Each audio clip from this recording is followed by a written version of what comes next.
Want to know one of the fastest ways to get better at photography? Study the images you got wrong. Now, I have touched on this a little in the past, but I wanted to bring it a little bit more out in the open to make it a little bit more obvious how serious and how much this can help you. I want you to take a look at the pictures that when you see them, again, I'm going to reference a wedding because I did so many weddings, but this will fit anything that you're shooting.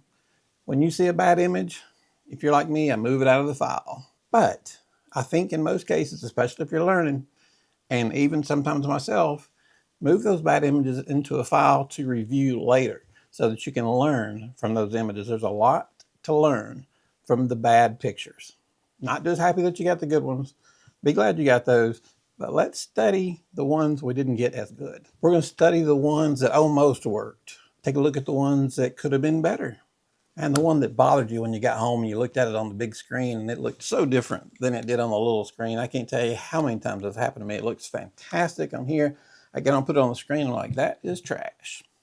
Happens to everybody. If you don't know me, I'm Daniel Martin. I spent 42 years as a professional photographer and now run a YouTube channel. So I try to help you guys pass along. I was trained when I was young and I like to pass that on to people. And there's no way to reach more people than through YouTube. Back when I learned, we didn't have YouTube or the internet. We did have color TV, but anyway, this is a serious subject I think will help you guys improve, especially beginners and intermediate photographers. This is something that probably just went right over your head and you never even gave it any thought of doing it. But there is a whole encyclopedia of information on how to make your pictures better by looking at your bad ones. A lot of photographers make the same mistake. They take a picture, they look at it quickly, they move on, don't give it really a second thought until they realize later it really wasn't that good of an image. They didn't study it, they didn't break it down, they don't ask what failed, they just decide, well, that one didn't work, try again later. But you really don't want to do that. You want to get everything right. That's a sale you could have lost. You can take one good image.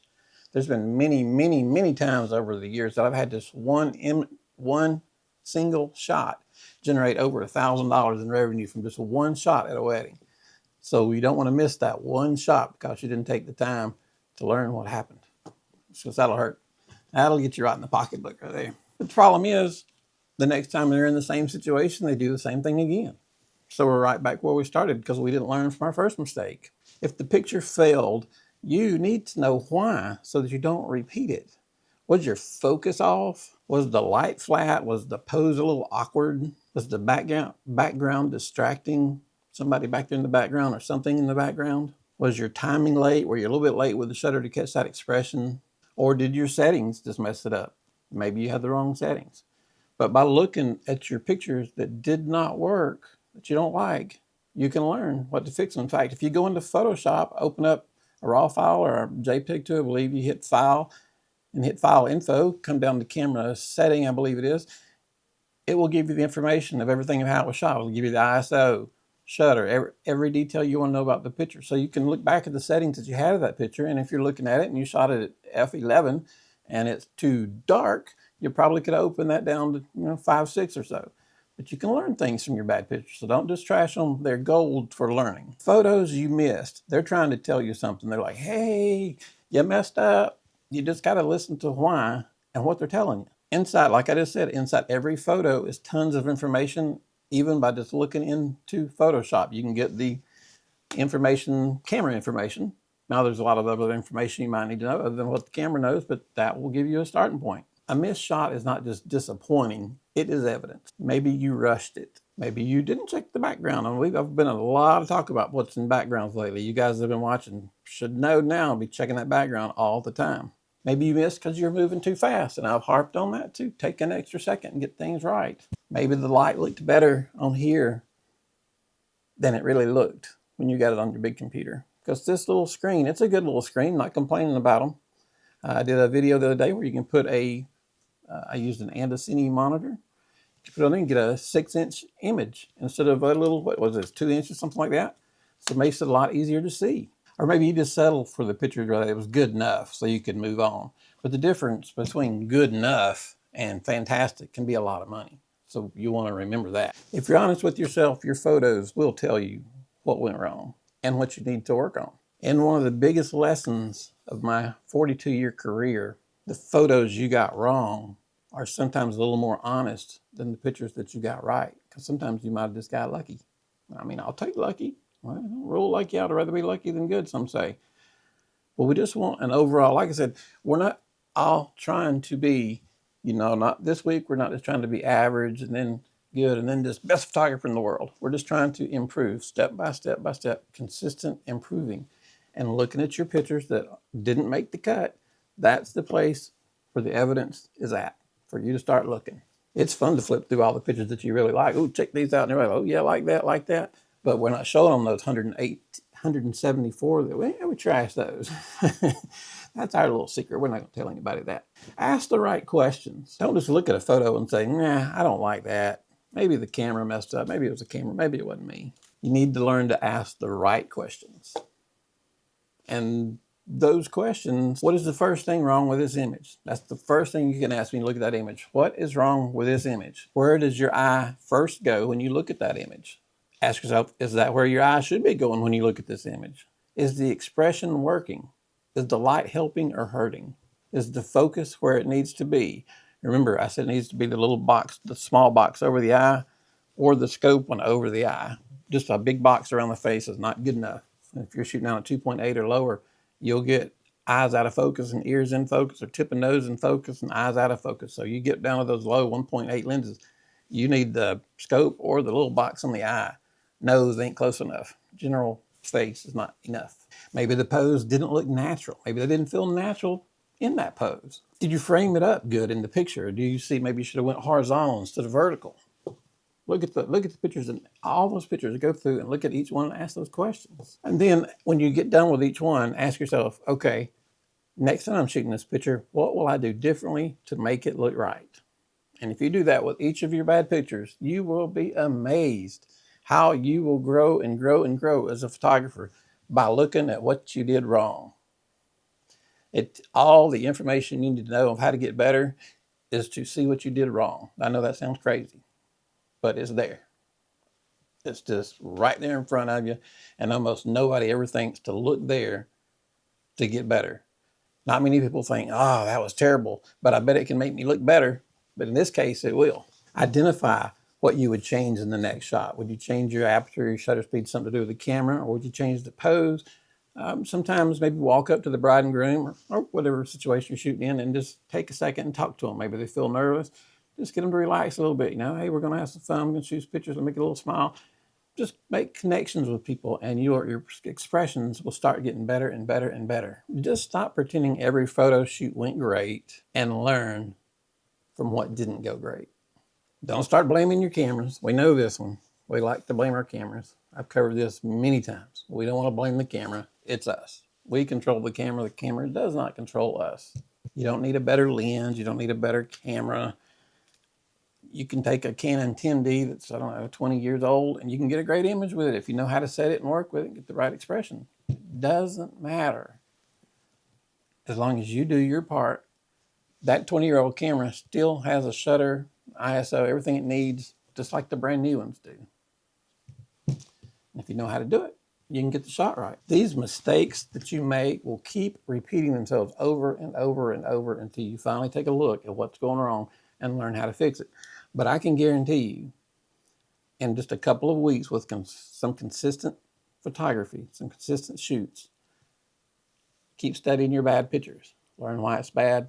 We went through the things of what to look at to make it better. You will be shocked at how much better your pictures improve in just a short amount of time. There's no magic button to push on your camera. You see these things all the time. People are pointing, secret hidden button nobody knew about. No, there's none of that. It's up here. Nothing hidden on your camera is going to fix all your problems. I can guarantee you that. So if you're noticing a routine of problems that you have, like I struggled with stuff in the background when I first got started. That was my biggest issue. I was be so focused on who I was shooting that I didn't see the 18-wheeler sitting in the background. But identify what is consistently, because most everybody's going to struggle in one or two areas. And the background was probably one of my biggest problems. So study that. If that's your biggest problem, make that the first thing you look at when you look through your viewfinder. It also works for misfocus. Double check your focus. Make sure you're getting your focus nailed. Watch for bad expressions. I've covered a lot of this over the last few videos. I just wanted to emphasize just how important this is and just how quickly you can learn Instead of just looking at your good pictures, come over to the bad pictures and look at them one by one. And you'll be shocked at how fast you can learn and you will get amazingly better in a short period of time. Now, don't get frustrated if you do make a mistake the second time, the same mistake you made at the first shoot. Don't get aggravated at yourself. It's a learning process. So make your third shoot, make it right in the third shoot. So if you mess up in the first shoot and you studied it and you still got it wrong in the second shoot, guess what? You got a third shoot coming up. Get it right then. Don't give up. It's a process of learning all the time, never stops. Even after 42 years, I'm still learning. Always something new to learn for everybody. And you'll hear a lot of people say, I'll fix it next time. I'll fix it in post. And I guess you can if you got all that much time in the world. Wouldn't you rather be out making money than sitting behind the computer fixing things you could have done, taking a second or two just before you push the button? It would be a lot easier that way. When you find your problem, and I was talking about my problem with backgrounds, find a solution. Like I said, if that's your problem, first thing you look through on the camera, check out the background real quick. And then last thing, again, if that's a big problem that you've got, glance at the background real quick before you shoot the picture. Just make sure somebody hadn't walked into it. If that is your problem. Now, if backgrounds are not your problem, then check it, but you don't have to focus on it. Find your weakest point, focus on that one, and keep getting better. If you keep missing focus, take your time with your camera. Maybe switch to the back button focus. Go that route. But you got to make sure that the eye is in focus. The eye, not the face, the whole eye. And I'm telling you guys, this is not complicated. In fact, this is about as easy as you can get. Take all your bad photos, look at each one. How do I make this one better? How do I make this one better? How do I make this one better? Keep at it, keep practicing, keep practicing, keep practicing. And in a month to 2 months, you'll be 3 times as good as you were just a few months earlier. I promise it, because you're taking the problems that you have, and we all have our weak points. So if we work on those weak points and we make those our strong points and mix them in with our other strong points, we're going to be pretty dang good photographer after a while. You'll be making some good money. But you've got to learn not to run from your mistakes.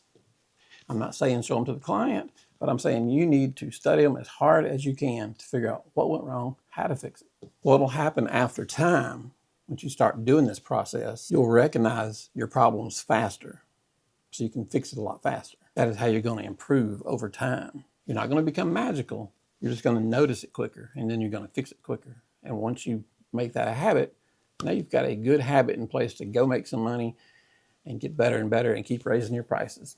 It's one of the best ways that I can say for photographers to get better. It's so simple. They're right there. So sorry to bother you guys with kind of a long video. I know I kind of rambled on a little bit in that, but it's just so important. It's the small things that make big differences sometimes. And if you can just follow those steps I was talking about, look at your bad images, learn why you did it, and fix it, you will be amazed. You guys make a note. Try this. Next time you go do a shoot, take a look at your bad ones, put them in a file, call them bad photos or whatever, and then take some time and go through them in the next few days.